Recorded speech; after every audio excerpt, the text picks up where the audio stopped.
여쭤볼게. 어쨌든 공수처가 소환 조사를 시작했는데 1번이 유재은 법무관리관입니다. 네, 예. 근데 유재은 법무관리관 오늘 아침 보도를 보니까 유임은 안 하는 것으로 네, 결정이 예. 됐어요. 그러면 이제 자연인으로 돌아가게 되는 건데 네. 민간인이죠. 네. 그러면 그 군에서는 아무런 신분 보장이 안 되는 이런 상태가 되는 거죠. 당연하죠. 그러면 유재은 법무관리관은 앞으로 어떻게 할까요? 2차 조사까지 진행이 된 것 같은데. 네. 지금 아마 임기가 8월인가 언제 예. 오늘 뉴스를 보니까 끝나기 때문에 예. 더 이상 본인은 유임을 원치 않고 네. 그래서 후임자를 선발한다는 공고가 뜬 것 같아요. 네. 뉴스에 보니까. 예. 그러니까 본인도 뭐 유임을 원치 않을 수가 있고 예. 그러면은 이제 자연인으로서 예. 민간인으로서 이제 조사를 받게 되잖아요. 예. 여러 가지 법 뭐 그렇게 되게 되면 어떻겠습니까? 예. 그 하나의 또 시한폭탄이 될 수가 있죠. 네, 유재은 법무관리관 입에서 무슨 말이 나오느냐. 네, 지금은 유재은 법무관리관이 국방부 고위공무원으로서 예. 근무를 하게 되니까 예. 아무래도 그 장관이나 대통령실 눈치를 볼 수밖에 없을 것이고 예. 여기에서 자유롭지 않을 거 아닙니까? 예, 예. 그런데 민간인이 된다면은 네.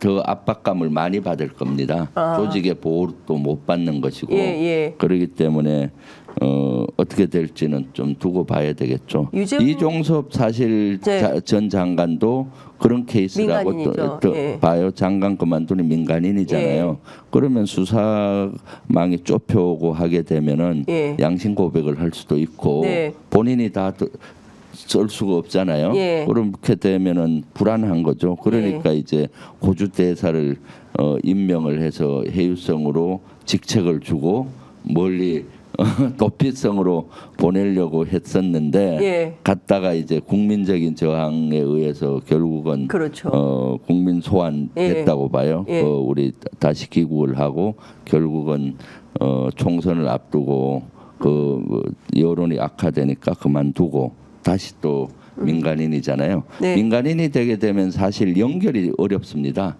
통제도 어렵고. 예, 네, 그렇죠. 네, 예, 예. 국방부나 예. 대통령실이나 뭐 관련 예. 기관에서 이렇게 전화하기도 어렵고요. 예. 그러니까 하나의 시한폭탄이 될 수가 있겠죠. 그러면 네. 지금 이종섭 폭탄, 유재은 폭탄 이런 폭탄들이 계속 늘어나고 있다. 네. 실제로 그래서 그 이종섭 장관 같은 경우에는 그 수사 기록 회수 이걸 사건 기록 회수라고 해야 될지 모르겠는데 오늘 아침 홍철호 정무수석이 나와서 한 발언도 제가 좀 이따 여쭤보도록 하고 일단 기록 회수의 내 짓이 아니다 이런 발언을 한 것도 같은 맥락으로 좀 이해를 해야 될까요? 당연하죠. 왜냐하면은 지금 그대로 간다면은 이종섭 장관이나 유재은 법무관 같은 경우 실제 직권남용이라든가 이거의 최고 정점으로 자기들이 몰릴 수가 있잖아요. 예. 사실은 지금 의혹이지만은 대통령실과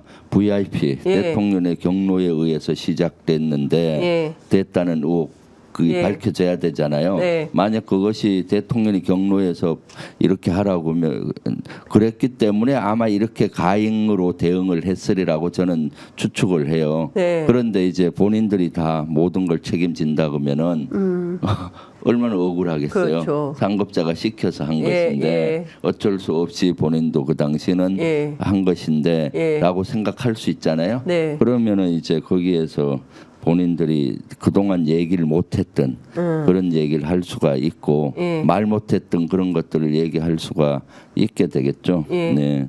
그래서 이것은 진실이 밝혀지는 것은 저는 시간 문제라고 봐요. 시간 문제다. 네, 그래서 대통령실이나 윤 정부에서 예. 이런 것들을 우려하기 때문에 이번에 김계한 해병대 사령관도 유임을 했어요. 그러니까요. 이번 지난주에 이제 네. 군 인사가 났습니다. 맞습니다. 장성 인사가 예.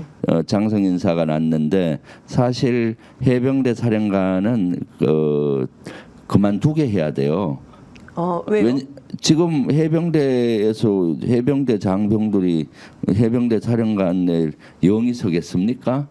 영이 안 쓰잖아요. 예. 저런 사항에 몰려서 예. 해병대 일단 외형적으로 해병대 사령관이 재판에 왔다 갔다 하고 수사받고 예. 압수수색 당하고 예. 이렇게 되면 외형적으로 영이 안 쓰는 거고 예. 내용 면에서도 예. 이것은 실제 부하와 같이 이렇게 공정한 수사를 했고 그것을 인정을 해서 본인이 수사단장과 같이 해병대 해군 총장이나 국방부 장관한테까지 보고를 하고 본인도 잘했다고 생각한 것인데 누구의 지시에 의해서 또 하루 아침에 네. 뒤바뀌면서 본인은 싹 빠져나가고 해병대 전 수사단장 박종원 전 수사단장에게 예. 책임을 전가하는 것 같은 이런 분위기잖아요. 예. 그런 분위기는 해병대에서도 다 장병들이 알고 있는 거죠. 네. 그럼 영이 안 섭니다. 예. 그럼 사실 해병대에서는 군에서는 군 기강이 엄정이 서야 되고 영이 서야 되는데 네. 그런 해병대 사령관을 그대로 유임하는 것은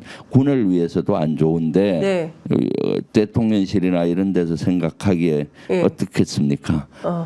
그냥 일단 그만두게 하면은 또 민간인으로 돌아갈 수 있잖아요. 또 폭탄이 하나. 그러면 또 되기 때문에 유임을 시킨 걸로 저는 예. 생각하고 있어요. 예. 그러니까 군의 정서로 봤을 때 이 정도 되면 벌써 보직 해임을 시키든가 예. 뭐 했을 거예요. 예. 근데 국방부 조사본부장 네, 예. 또 원래는 제가 군대 계급을 잘 모르겠는데 준장인가요? 네, 예. 해야 되는데 소장으로 승진을 시켰다는 얘기가 있던데. 그건 뭐 확인해봐야 될 것 같고요. 예. 거기는 요 사건 당시는 조사본부장이 부재했고 네. 아마 대령이 대리를 한 걸로 제가 기억이 나요. 그래서 지금 그 조사본부 대리자가 예. 이 수사 대상이 되는 거고 예. 현재 그 이후에 조사본부장은 바뀌었어요. 육군에 있던 군사경찰 장군이 와서 하고 거기는 이제 아마 이번에 투스타로 했던 모양이죠. 그건 확인을 해보는데 그거는 조사본부장을 투스타로 해야 된다는 그거는 군내에서 많은 요구가 있었어요. 저도 그거는 조사본부는 군사경찰의 최고 정점이라서 원스타로 이렇게 했을 경우는 이 조사가 좀 어려울 수가 있고 또 외부 경찰과의 협조 수사도 그렇고 근데 이 경찰하고 계급 구조도 안 맞고 그래서 투스타 정도로 했을 때 이런 거에서 소신껏 할 수가 있어서 해야 된다는 하고 요 사건과는 무관한 겁니다. 네. 그 이시원 공직기강 비서관이 유재은 법무관리관하고 통화한 사실이 언론에 보도되지 않았습니까? 그러면 이시원 공직기강 비서관의 휴대폰도 압수해서 포렌식을 해서 무슨 대화가 오간 건지 확인을 해봐야 되는 거 아닐까요? 당연하죠. 그렇게 했어야 되겠죠. 유재현 법무관리관 것도 압수수색을 해서 포렌식을 했는지 모르겠는데 해야 될 것 같고 이시원뿐만 아니라 거기 공직기강 비서관실 밑에 있는 행정관도 경찰에서 파견된 행정관이 경찰 뭐 국가수사본부인가 그쪽하고 통화해서 또 했던 것도 있잖아요. 이미 그래서 그 공직기강 비서관실에 관계된 사람들 그다음에 31일 날 11시에 사실은 그 당시 수석 비서관 회의에 참가했던 안보실장을 비롯해서 1, 2 안보차장 뭐 이런 분들도 다 수사를 했었어야 된다고 저는 봐요. 그리고 그분들 것도 증거를 확보하기 위해서 압수수색을 하고 그러한 증거를 확보를 했었어야 되는데 아직은 못한 것 같아요. 그렇지도 않고.